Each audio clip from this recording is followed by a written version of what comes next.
A paz do Senhor Jesus. Meu nome é Edmilson Silva, sou pastor da Igreja Evangélica Vivendo em Cristo. Estamos aqui com mais um vídeo para a sua vida, para a sua edificação. Se você ainda não é inscrito no canal, se inscreva, curte, comente, compartilhe. Não deixe também de ativar o sininho para você ser notificado de todas as nossas publicações, em especial o estudo da Bíblia Sagrada capítulo por capítulo. Um estudo sistemático, teológico e também pastoral para a sua vida, para a sua edificação. Vamos ao tema de hoje, Êxodo capítulo 8. Êxodo capítulo 8 é o capítulo da Bíblia que registra a segunda, a terceira e a quarta praga enviada por Deus à terra do Egito. O estudo bíblico de Êxodo capítulo 8 mostra como a supremacia do Senhor foi revelada diante dos egípcios ao evidenciar a inutilidade de todas as suas supostas divindades. No decorrer do derramamento dessas três pragas, o texto bíblico mostra como o povo egípcio estava sofrendo. O faraó considerando a liberação de Israel, mas no final sendo ainda mais endurecido.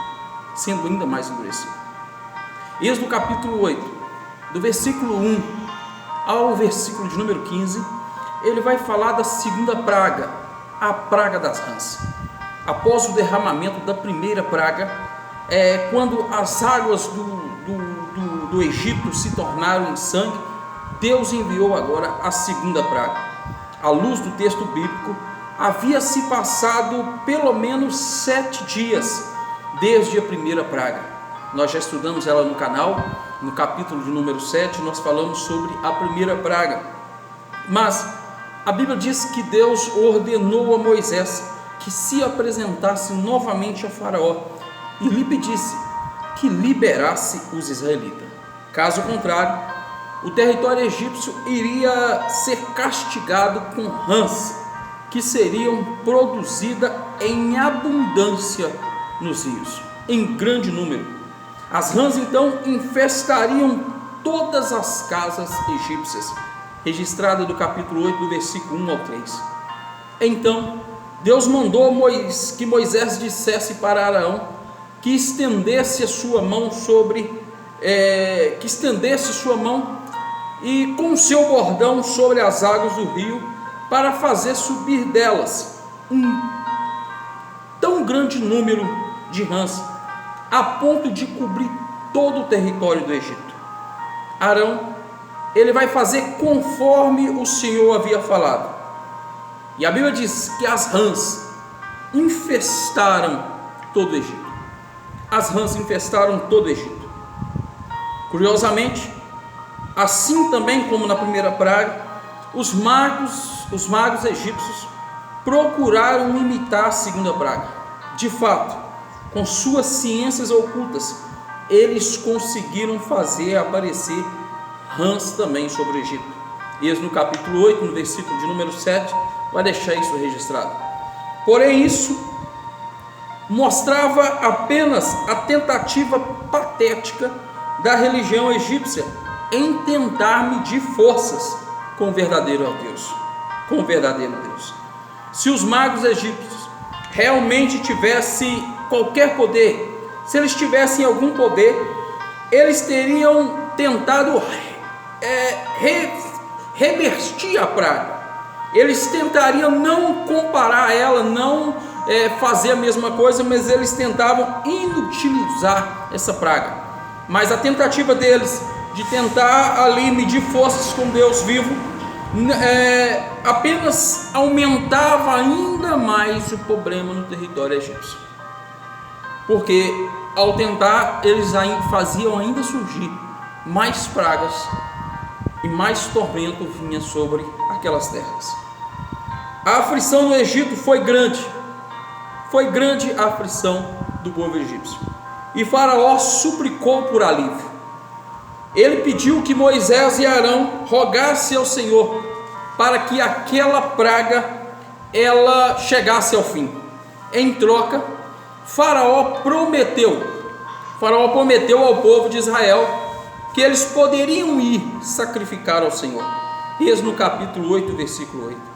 Moisés ele vai combinar com Faraó que no dia seguinte, após clamarem ao Senhor, o povo do Egito deixaria de ser afligido pela praga das rãs. E assim, os egípcios saberiam que não há ninguém como o Senhor, não há ninguém como Deus de Israel. Tudo aconteceu conforme Moisés havia dito a Faraó. Tudo aconteceu dessa mesma maneira. Moisés clamou ao Senhor e houve alívio das rãs em toda a terra do Egito.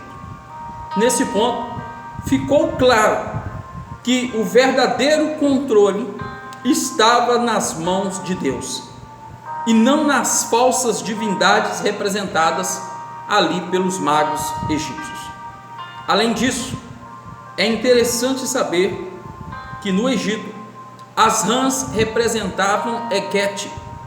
Era uma deusa na religião egípcia, assim como o rio Nilo também era identificado como uma divindade. Então, quando o Senhor feriu o rio e controlou as rãs, ele revelou claramente aos egípcios que não havia ninguém páreo para ele.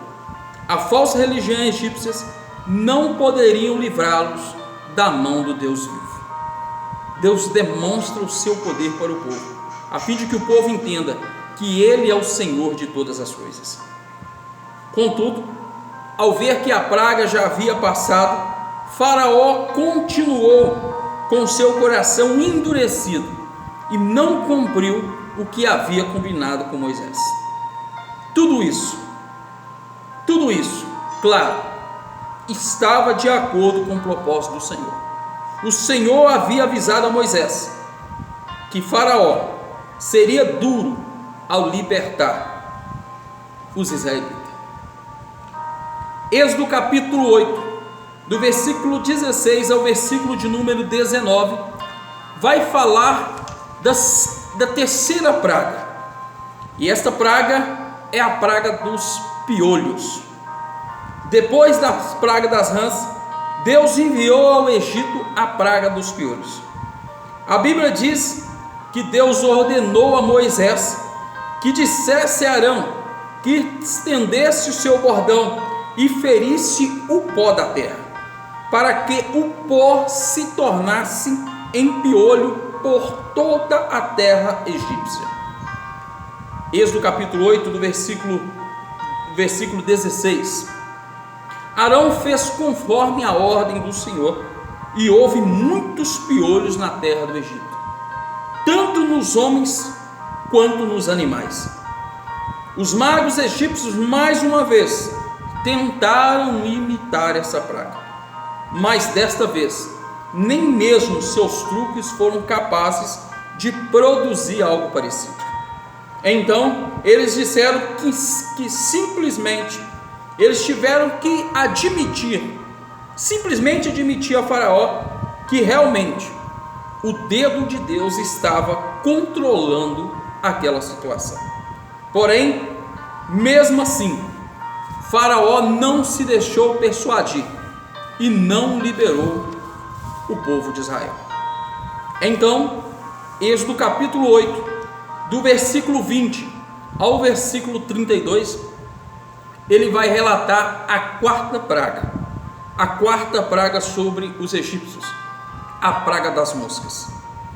Depois de toda a recusa de Faraó em deixar o povo de Israel ir até o deserto oferecer sacrifícios ao Senhor, Deus ordenou que Moisés fosse encontrar Faraó, que estaria às margens do rio Nilo pela manhã, e lhe dissesse para liberar os israelitas para que eles pudessem ir ao deserto para prestar a Deus adoração. Deus também falou que se por algum motivo Faraó recusasse, ele enviaria enxame de moscas sobre todo o Egito, exceto na terra de Gósen, onde os israelitas habitavam. Êxodo capítulo 20 ao 23 O Êxodo capítulo 8, do versículo 20 ao 23, vai deixar isso registrado. Então, no dia seguinte, Deus enviou a quarta praga sobre o Egito. Como resultado, toda a terra do Egito foi arruinada pelos enxames de mosca. Diante da aflição daquela praga, Faraó mandou chamar Moisés e Arão para negociar. Mas Faraó procurava um acordo menor do que as exigências do Senhor. Êxodo capítulo 8, versículo 25, vai deixar isso registrado. Primeiro, Faraó propôs que os israelitas adorassem ao Deus dentro mesmo da terra do Egito. Moisés respondeu que isso era impossível, pois os sacrifícios dos israelitas seriam abomináveis aos olhos dos egípcios. Isso porque os animais que seriam sacrificados geralmente eram tidos como deuses ali no Egito. Em seguida, Faraó propôs que os israelitas fossem ao deserto sacrificar, mas que não fosse muito longe. Deus havia exigido que o povo de Israel fosse a uma distância de um caminho de 3 dias pelo deserto. Dissimulado, Faraó ainda pediu que orassem também por ele. Êxodo capítulo 8, versículo 28. Moisés então combinou com Faraó que ele iria orar ao Senhor e que no dia seguinte os enxames de moscas desapareceriam do Egito. Inclusive, Moisés pediu a Faraó que Faraó apenas não mais que enganasse, dizendo que deixaria os israelitas irem ao deserto, quando na verdade ele não pensavam em deixá-los ir. O texto bíblico diz que Moisés saiu da presença de Faraó e orou ao Senhor. Como resultado, os enxames de moscas sumiram completamente do Egito.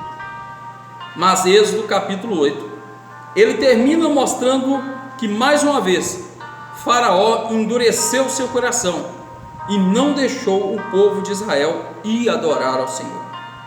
Portanto, ainda mais outras pragas seriam derramadas, não para simplesmente convencer Faraó, mas para revelar a soberania e o poder de Deus em toda a terra do Egito. Em toda a terra do Egito. Deus estava controlando as ações. Deus está controlando todas as coisas. Ele entregou o Faraó ao próprio sentimento do seu coração. Ele entregou o Faraó ao próprio endurecimento do seu coração.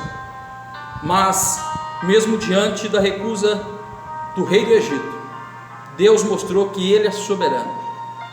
E assim como ele foi soberano naquelas épocas, naquele tempo, ele é soberano ainda nos dias de hoje. Ele está no controle de todas as coisas. Ele está no controle das ações humanas. Meu irmão, apenas confie, ore ao Senhor. Ainda que tudo pareça endurecido, ainda que os homens pareçam endurecer o seu coração, Deus está controlando as ações. Deus está no controle. Enquanto os homens acham que estão vencendo, assim como o Faraó, ele imaginava que estava vencendo, que de maneira nenhuma a sua vontade não seria ouvida ou atendida, mas a vontade do Senhor que prevalece. A vontade do Senhor é que vai prevalecer, mesmo nos tempos de hoje, aonde muitos estão achando que está controlando as ações, que está controlando os homens, que está controlando todas as coisas nesse planeta, nesse mundo. Mas eu quero te dizer, meu irmão, Deus está no controle de todas as coisas. Não desanime, não se desespere, acredita, Deus está no controle de todas as coisas. Amém? Que Deus poderosamente abençoe a tua vida, que você seja abençoado. E se essa palavra falou com você, eu te convido a também estar enviando, compartilhando ela a um amigo que precisa também aprender um pouco mais a palavra do Senhor, que possa estar acompanhando esse canal. Esse canal será a bênção para a tua vida, para o seu ministério. Deus te abençoe, em nome de Jesus.